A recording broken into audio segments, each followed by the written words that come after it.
guys, we got the errand done and now we're on the way to the doctor. I'm just thankful they could see me today. Between the neighbor's dog barking last night, which is just across my privacy fence from my bedroom, I think they got a new puppy or a new dog or something. And it sounds like it must be in their garage. So I have one of those things that look like a birdhouse, and it's supposed to send out like that sound that only the dog can hear. And so I went out this morning and I moved it back there as close to the fence to that garage as I could get it. When I come back in the house, I noticed it wasn't barking anymore. So maybe that thing will keep it. It's supposed to hurt their ears, but y'all, that dog barked all night and kept Brinley and Nugget up barking. I didn't hardly sleep any on top of not feeling well. So I didn't feel like fooling with that today.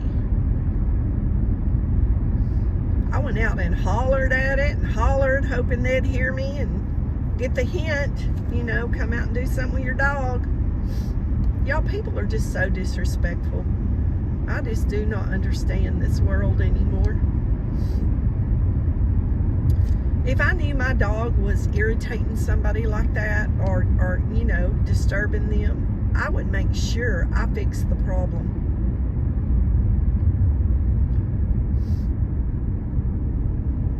All they'd have to do is ask me. And with every dog they've gotten upset with me because I've said something about it. And I don't even know why they want them, because, you know, they work 12 hours a day and it's two men and they're never there. And they have them chained up. It's supposed to be against the law to chain them around here, you know, in certain weather, but our sheriff's department don't enforce it. And that's just the way that is. And I understand there's more important things, criminal things, but you know, they should look out for the best interest of these animals also. I mean, you know, we've had nights that it's really cold, below a certain temperature cold and above a certain temperature hot. It's supposed to be against the law to have those dogs chained or tethered, tied, whatever you want to call it, so many hours. Y'all can look it up, Texas, what the Texas law is. But in this town, it is not enforced. And me and several deputies, we've had a talk about it. Some years ago, some of the deputies that were coming out didn't even know the law. And then I found out they were not trained in that area. But then the sheriff supposedly made a statement that they were not going to be too concerned about any of it. As long as they thought the dogs was getting food and water, they wasn't going to like really be concerned about it. So, you know, if they're not going to enforce it, what was the point in Texas even passing the law?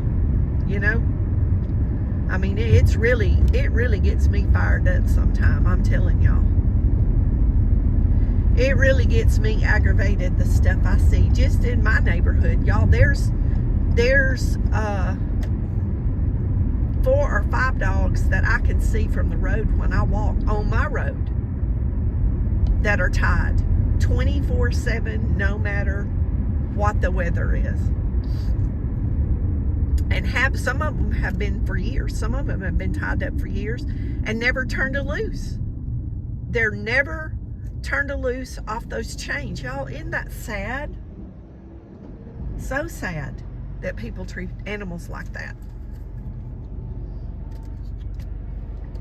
And you know what really ticks me off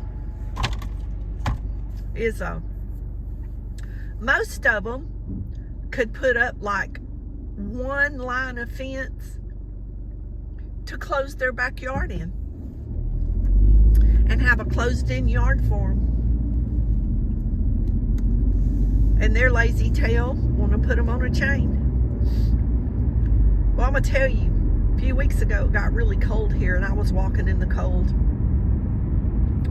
And I wanted to go knock on this one guy's door and ask him, you want me to put you on a chain and put you back there where that dog is? Like, I was so tempted, y'all. I just prayed under my breath and kept walking. But I thought, you know, he's in that house by the warm heater, and those little dogs are laying out there. He's got two tied out and back. And they're laying out there on the cold ground, in the rain, in the wind. Man, that day the wind was about to blow you over. Anyway, my doctor's office is right up here on the right, and y'all, I will be so glad to get here and get this over. I'll be really glad.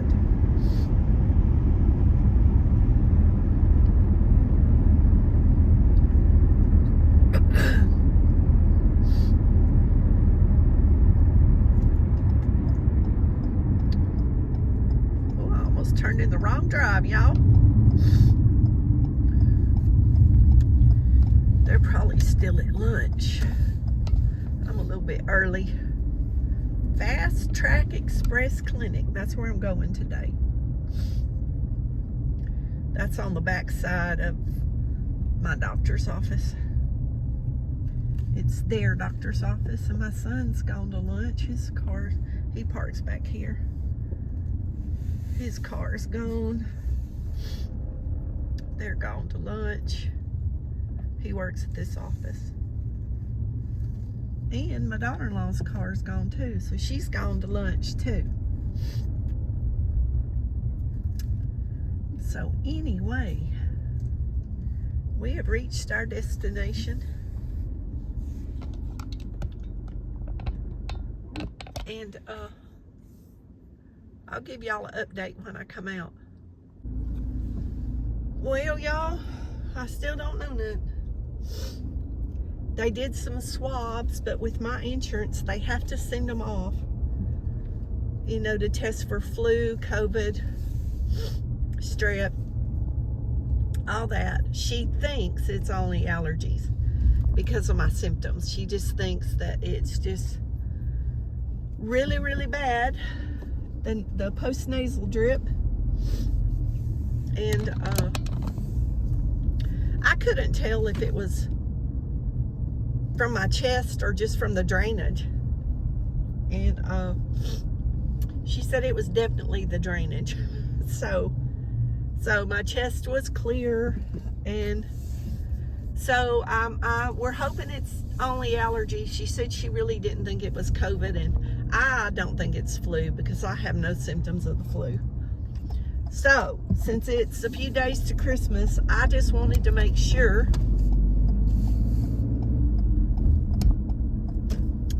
that I was doing the right thing. So, I gotta run over to Walmart and grab some nasal stuff she wants me to use at night for 3 days. And if it's not better in 3 days, she wants me to come back. But she said she felt like, actually she had a mask on because she's having some of the same symptoms.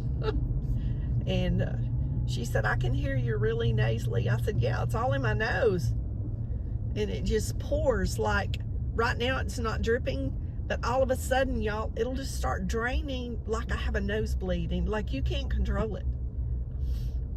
And that was driving me nuts. So this stuff she told me to get over the counter, she said if I had to go somewhere in public or to sleep at night, if it was doing that, to use this and it would stop it. But don't use it more than 3 days in a row. So, and whatever I'm feeling in my ear,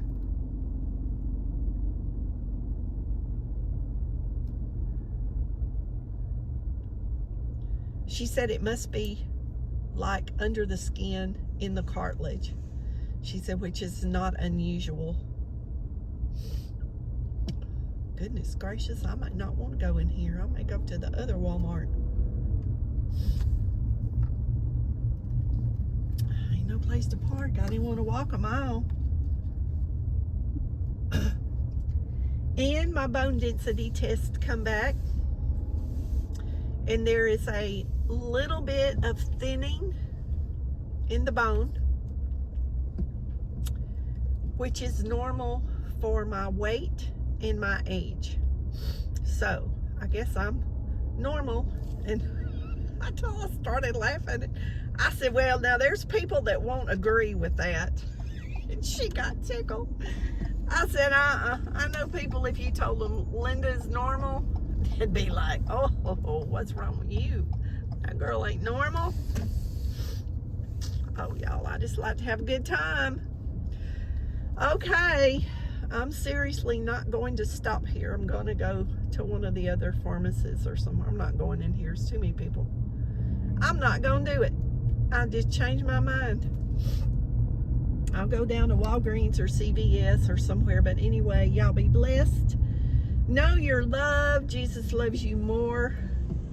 And I'm going to get this nasal stuff and I'm going home to be with pups. We'll see y'all on the next adventure.